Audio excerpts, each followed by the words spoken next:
Let's take a look in Brush Editor. I'm going to look at the line style called Stippled because that has lots of different parameters I can explain and we can play with. First is line cap. It can be round or squared. I've already drawn a round line and next to it I'm going to select square.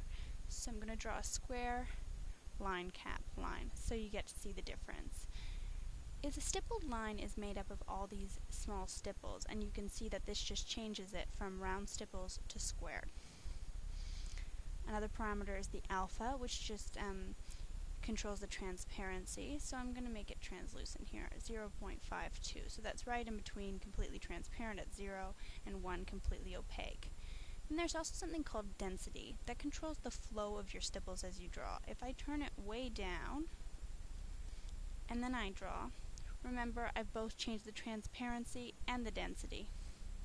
You see how there's less stipples in my line, and those lines themselves are more transparent because the alpha's changed.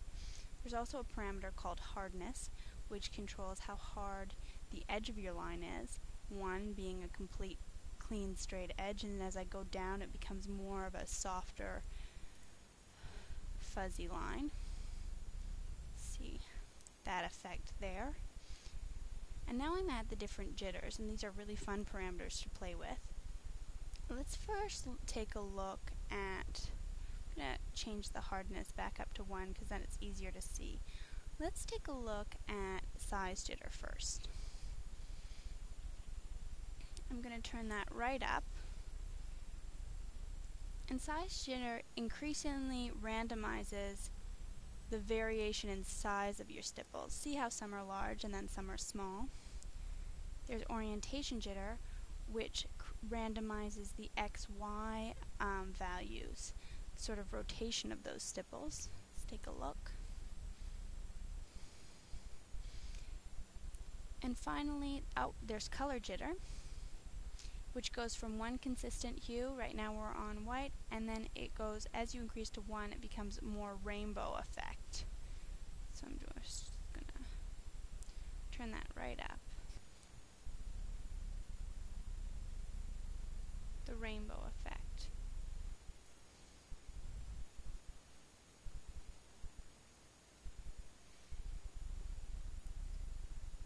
I'm also going to take a look at position jitter, which goes from right now everything follows the alignment of the stroke, and this randomizes it a bit, and so you get kind of a confetti effect as you draw.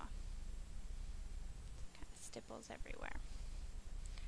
There's also texture. Now what I'm first going to do is I'm going to take my select tool and I'm going to clear the lines off my canvas so you get a better view. I'm going to get in the menu and I'm going to select delete.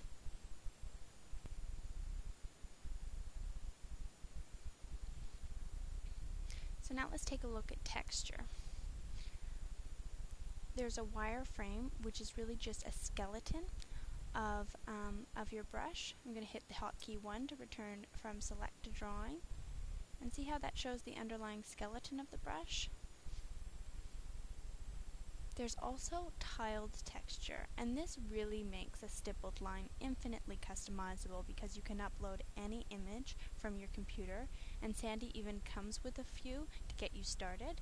I'm going to choose the one that comes with Sandy called Leaf, and let's see how the stipples have changed and how this changes the look of my brush. See how all the stipples have been replaced by that image. And I really like the look of this leaf texture. To me it looks like monarch butterfly wings.